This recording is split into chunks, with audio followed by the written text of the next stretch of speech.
Dans l'assemblée des saints, assoiffé je me tiens, que ton onction descende sur moi. Conscient que mon destin est dans le creux de ta main, que ton onction descende sur moi. Je suis disposé, assoiffé, que ton onction descende sur moi. Je suis disposé, assoiffé, que ton onction descende sur moi.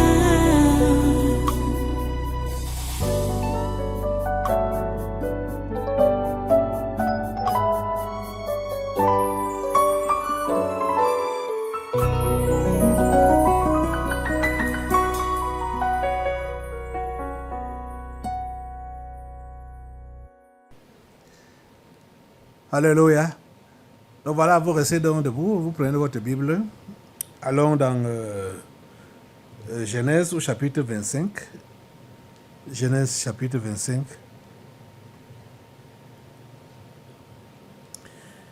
À partir du verset 29 jusqu'au verset 34. 29 à 34. Genèse 25. Vous êtes là? Voilà, nous lisons donc. Comme Jacob faisait cuire un potage, Ésaü revint des champs, accablé de fatigue. Ésaü dit à Jacob, « Laisse-moi, je te prie, manger de ce roux-là, car je suis fatigué. » C'est pour cela qu'on a donné à Ésaü le nom d'Édom. Jacob dit, « Vends-moi aujourd'hui ton droit d'aînesse. » Ésaü répondit, « Voici, je m'en vais mourir. À quoi me sert ce droit d'aînesse? » Et Jacob dit, « Jure-le-moi d'abord. » Il le lui jura. Et il vendit son droit d'aînesse à Jacob. Alors Jacob donna à Ésaü du pain et du potage de lentilles. Il mangea et but, puis se leva et s'en alla. C'est ainsi qu'Ésaü méprisa le droit d'aînesse. Prions le Seigneur. Dieu Tout-Puissant, nous te remercions pour ta parole de ce jour. Nous te remercions pour ce programme. Et nous te remercions pour ton amabilité de toujours nous instruire dans tes voies. Merci de le faire encore. Merci de le faire encore et encore. Merci Père Saint pour ce séminaire du mois de mai. Merci pour le commencement. Merci pour la fin déjà. Que ta volonté soit faite. Dans nos vies comme au ciel. Que ta volonté soit faite. Au nom puissant de Jésus. Merci d'ouvrir les esprits des uns et des autres pour comprendre ton conseil. Et donne la capacité de pouvoir appliquer ton conseil. C'est au nom puissant de Jésus que nous te prions. Amen. Amen. Voilà, prends place une fois de plus. Soyez les bienvenus à ce programme. La délivrance des esprits familiers et de la sorcellerie. Nous sommes à la suite des pièges que les esprits familiers peuvent nous tendre. Mais aujourd'hui, l'exemple que nous avons pris maintenant là,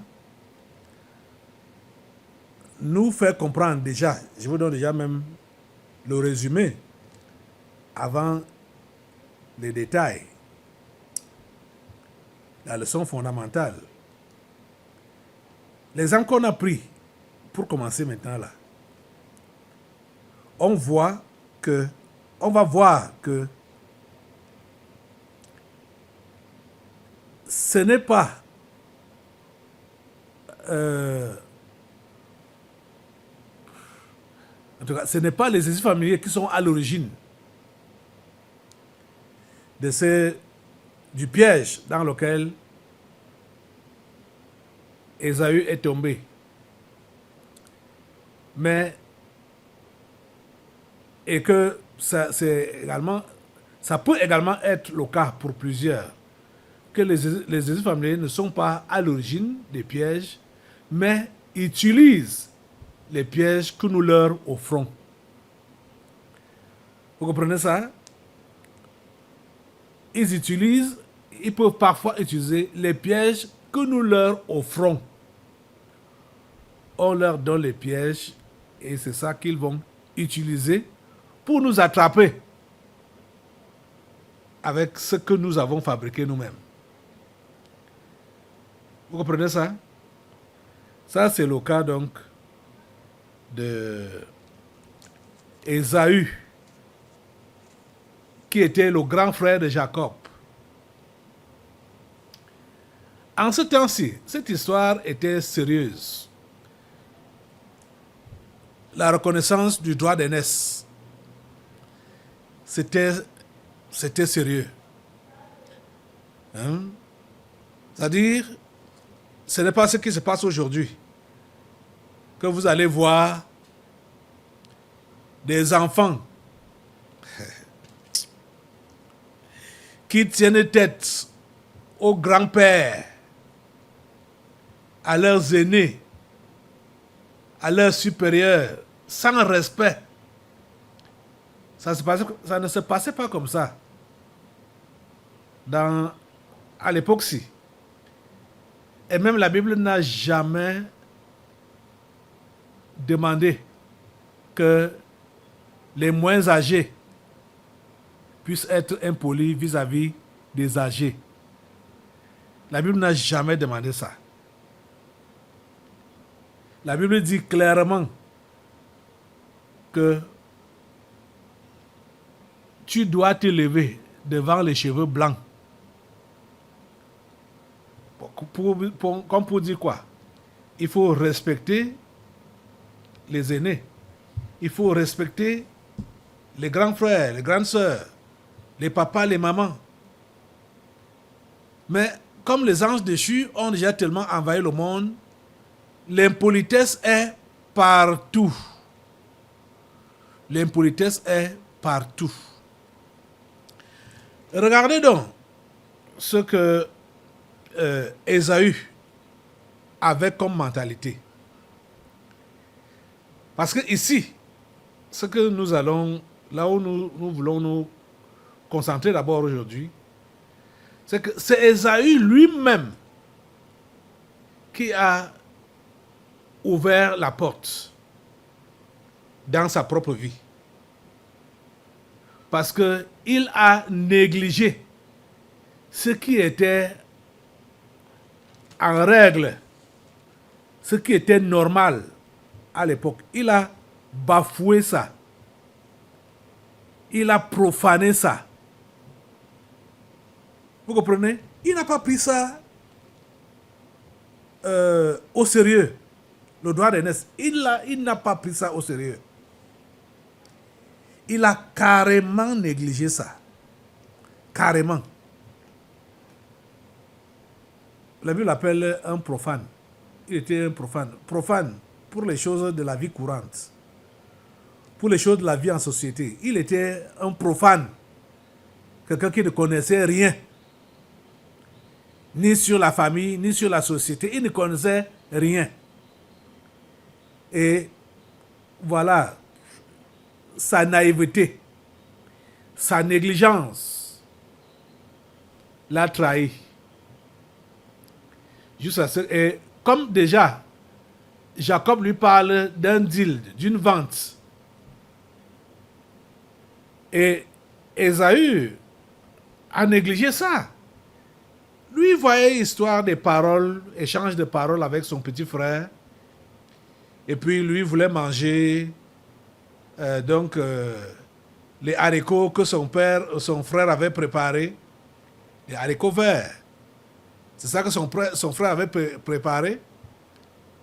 Et il affectionnait ce genre de repas-là. C'est pourquoi il a demandé. Et quand son frère lui dit que c'est en échange, si ce sera en échange de ton droit d'aînesse. Je te donne le plat de haricots et je deviens ton grand frère. Tu deviens mon petit frère. C'était comme des amusements, hein. Aïe. Ah. Les amis, cette histoire est sérieuse, hein.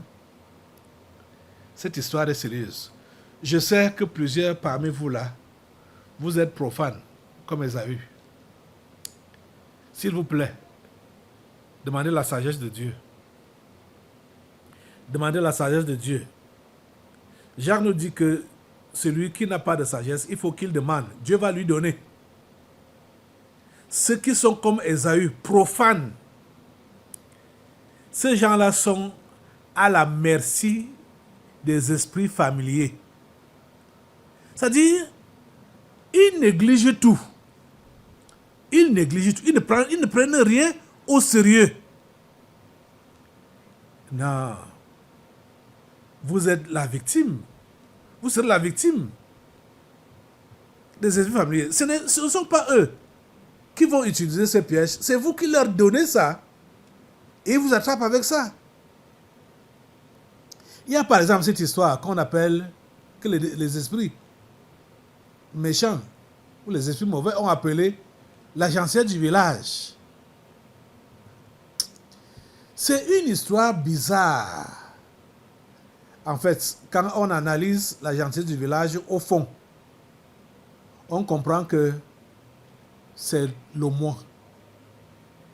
C'est le moi qui est enrobé de cette soi-disant gentillesse du village-là. Pourquoi? Parce que on ne veut pas qu'on nous heurte. On ne veut pas se faire heurter. On ne veut pas se faire huer. Donc on préfère dire oui quand on est appelé à dire non. Ou on préfère dire non quand on est appelé à dire oui. Et vous savez, ce sont des habitudes ou des caractères qu'on développe au fur et à mesure. Et ça devient des forteresses. Chez Ésaü, son petit frère avait remarqué que quand son grand frère a faim, il est prêt à tout. C'est ça qu'il avait remarqué. Que quand son grand frère a faim, il est prêt à tout. Donc, il a cherché, il se demandait chaque jour que comment je pourrais même faire pour prendre la place de mon grand frère, pour devenir l'aîné. Comment je peux le faire? Parce qu'il a eu l'histoire de sa naissance. Hein? Vous savez comment la naissance de ces enfants-là s'était déroulée. Ça n'a pas été facile pour naître. Je vais vous lire. C'est dans Genèse au chapitre 25 là.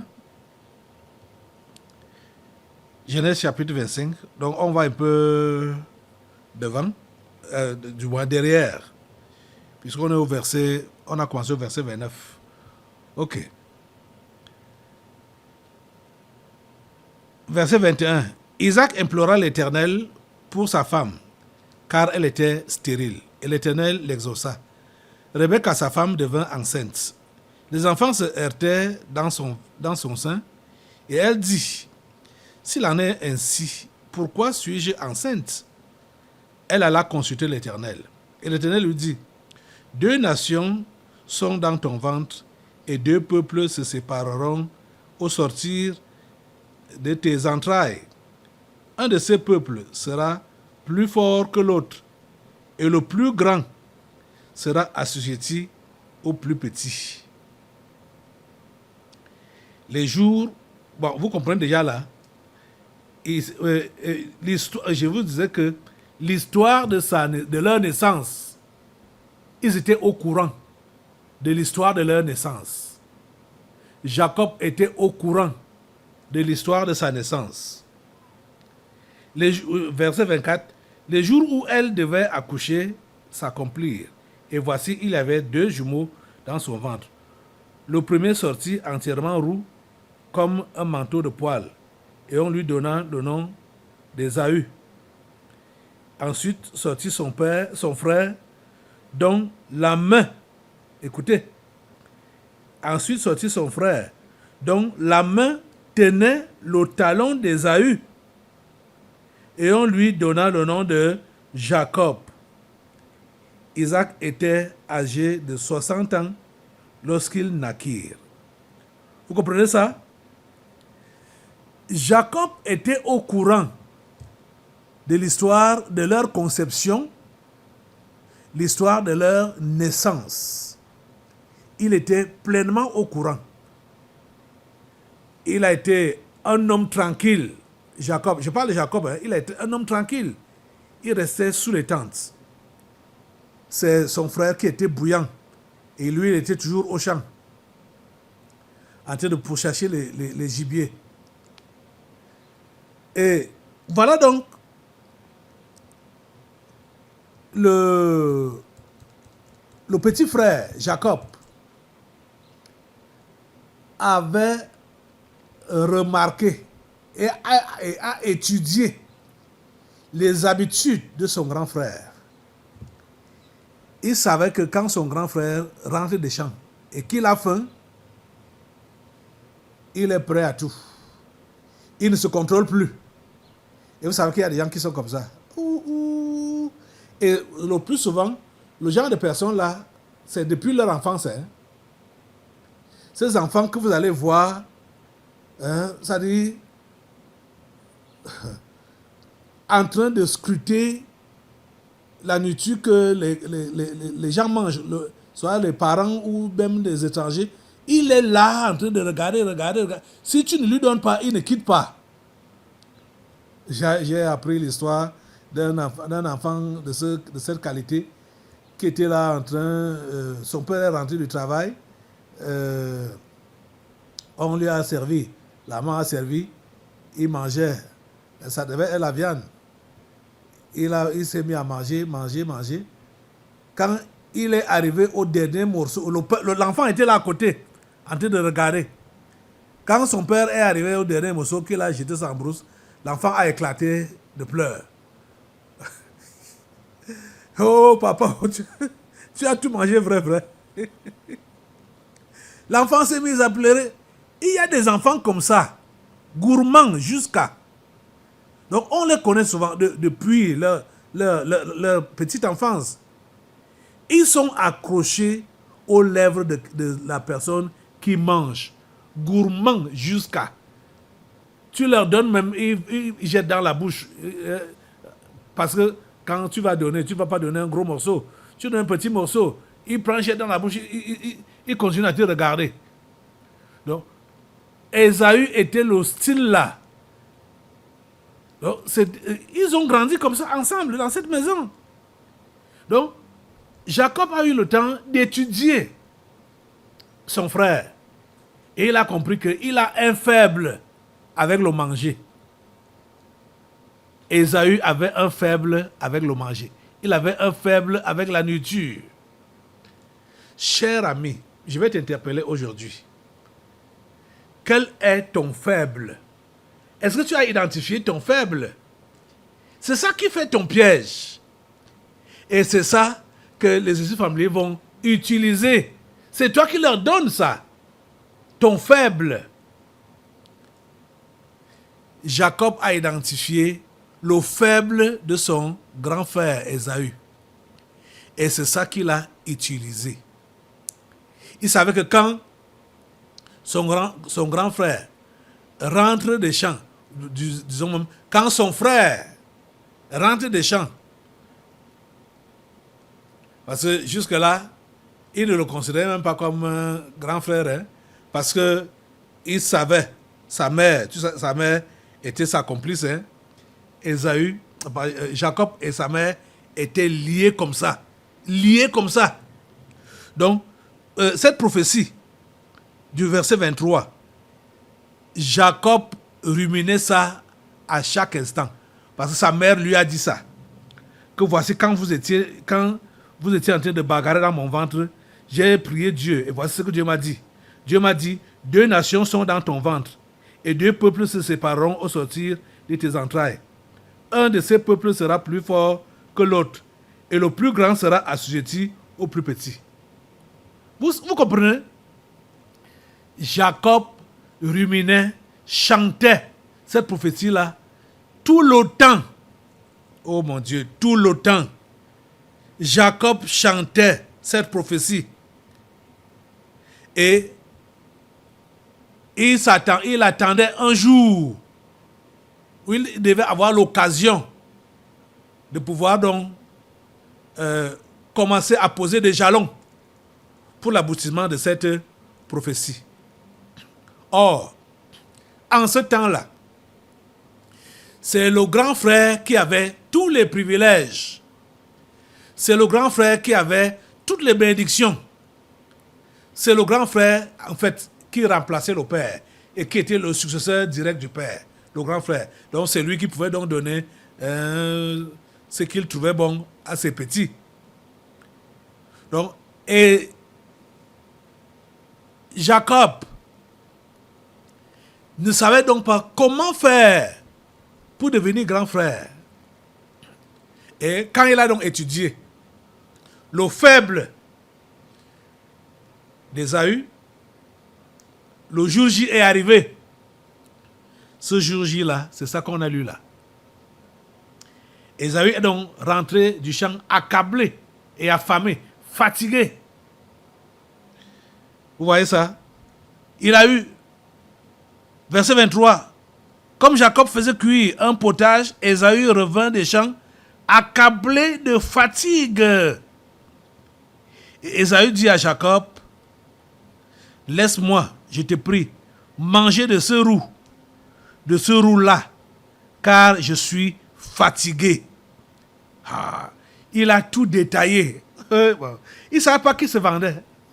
Il a dit, car je suis fatigué. C'est pour cela qu'on a donné à Ésaü le nom d'Édom. Jacob dit, vends-moi aujourd'hui ton droit d'aînesse. Vous entendez? Jacob a attendu le moment opportun. Il dit, vends-moi aujourd'hui. Aujourd'hui, c'est aujourd'hui. Tu me vends ton droit d'aînesse. Et comme Ésaü était donc, comme vous appelez ça, un zamzam, quelqu'un qui n'avait... C'était un profane. Rien ne comptait pour lui. Rien ne comptait pour lui. Lui savait seulement que s'il a faim, il prend ses flèches, ses lances, son carquois, machin, il part au champ, il tue le gibier, il vient manger. Il dit, vous voyez sa réplique, au verset 32, Ésaü répondit, voici, je m'en vais mourir. À quoi me sert ce droit d'aînesse? Et il était capable de le faire. Jacob l'avait étudié. J'essaie de vous faire comprendre une chose. Que Jacob a étudié le faible de son frère Ésaü. Quand il a dit ce qu'il a dit là, il ne blaguait pas. Il dit, je m'en vais mourir. Ésaü répondit, voici, je m'en vais mourir. Je vais me suicider. Je vais me suicider. Je m'en vais mourir. Et il ajoute, à quoi me sert ce droit d'aînesse? Regarde, depuis que nous sommes nés, et on a dit que c'est moi qui suis l'aîné. Regarde ce que l'aîné peut souffrir. Je suis en brousse depuis le matin. Trouver même un gibier, je n'arrive pas à trouver. Fatigué. C'est sûr que Esaü est rentré bredouille le jour-là. Il n'avait rien. Il n'avait rien. Jacob pouvait même, si c'était, il avait même quelque chose. Même un coup ici comme ça là, il pouvait dire que voilà ce que j'ai attrapé. Prends en remplacement. On fait donc le troc. Donne-moi le plat de haricots. Ça va. Prends le gibier. Il n'avait rien qu'il pouvait proposer à Jacob. Il n'avait rien d'autre. Là, sur le champ. Et là, il était serré par la famine. Rongé par la famine. Et il voulait manger là. Il a dit, à quoi me sert ce droit d'aînesse? Verset 33. Et Jacob dit, jure-le-moi d'abord. Aïe. Jacob était un homme pragmatique. Hein? Jacob était un homme pragmatique. Jure-le-moi d'abord. Il le lui jura. Et il vendit son droit d'aînesse à Jacob. C'est ce fait-là de jurer. Et quand il jurait, c'était au nom de l'Éternel. Hein? Au nom de l'Éternel. Au nom de l'Éternel, je jure, à partir d'aujourd'hui, c'est toi qui es mon grand frère. Jacob, c'est toi qui es mon grand frère. Voilà comment Esaü vend son droit d'aînesse. C'était scellé. C'était comme des paroles en l'air. Pourtant, voilà comment ça a été fait. Et à partir de ce moment-là, les choses étaient écrites. Dans le ciel, les anges de Dieu ont relevé que c'est Jacob qui est l'aîné. À partir d'aujourd'hui, Esaü n'est plus grand frère. Il a vendu son droit d'aînesse à cause d'un plat de nourriture. Cher ami, où est ton faible? Je vais m'arrêter seulement là aujourd'hui, en te posant cette question-là. Puis nous allons continuer demain. Qu'est-ce qui fait ton faible? C'est sur ça que les esprits familiers vont s'accrocher pour te mettre ça devant toi chaque fois quand ils veulent t'avoir. Tu as compris ça? Lève-toi sur tes deux pieds et demande à Dieu de te révéler ton faible. Si tu ne sais pas, ou si tu peux prétendre que tu ne sais pas, mais demande à Dieu de te révéler ton faible. Et demande à Dieu, vraiment, aujourd'hui, que tu retires ce faible-là. Donc, cette arme-là que tu as donnée à tes esprits familiers, que tu retires ça. Si tu as déjà identifié ton faible, ton point faible, si tu as déjà identifié ça, retire ça. Parce que quand tu as ça là, tu as donné ça à tes démons familiers. Retire cela. Retire cela.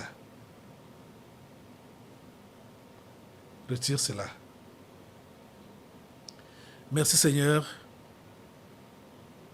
parce que tu permets à ce que tes enfants se rattrapent et qu'ils ne puissent plus laisser champ libre à leurs démons familiers qui retirent aujourd'hui ces pièges que eux-mêmes ont donnés à ces démons familiers. Merci de le faire. Au nom puissant de Jésus, j'ai prié. Amen. Voilà, sois toi. Nous allons maintenant passer aux délivrances prophétiques. Dans l'assemblée des saints, assoiffé je me tiens, que ton onction descende sur moi. conscient que mon destin